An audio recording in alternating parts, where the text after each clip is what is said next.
Hey everyone, good morning to all.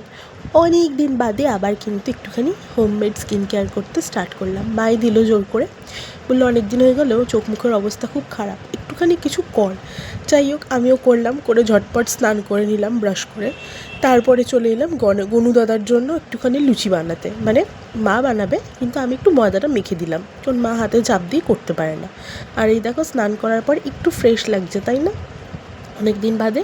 আর তারপরেই দেখো, এই যে চলে এলো লুচি। আর আমি এখানে একটু ট্রানজিশনের চেষ্টা করছিলাম। মা বলছে কী যে সারাদিন ক্যাত করিস ভগবান জানে। আর এখানে আমি একটু গণেশ চতুর্থী উপলক্ষে একটা লুক ক্রিয়েট করে একটা ডান্স ভিডিও শ্যুট করলাম। করতে খুবই কষ্ট হয়েছে, কারণ পায়ে ভীষণ ব্যথা আর শরীরটা এখনও উইক। তো যাই হোক, অনেক কষ্টে করলাম, কারণ নাচ আমার খুব ফেভারিট।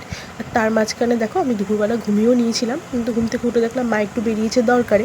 তাই উঠে সুন্দর করে চা করে মুড়ি মাখা করলাম, মানে একটু নিমকি দিয়ে গোপালকে দিয়ে আমরাও বাবা মেয়েতে খেয়ে নিয়েছিলাম। তারপর রাত্রিবেলা ডিনার কমপ্লিট করে শুয়েছিলাম হঠাৎই। তারপরে মা এলো, মা আসার পরেও আরেকবার চা খেলাম। আর দেখো আমার সাথে কী যে হচ্ছে একটার পর একটা। আবার চোখ মুখের অবস্থা কেমন হয়ে গেছে।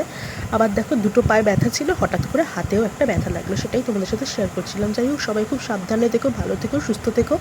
আজকের মতো ভিডিওটা এখানেই শেষ করলাম। দেখা হবে কালকে একটা নতুন ভিডিওতে। টাটা।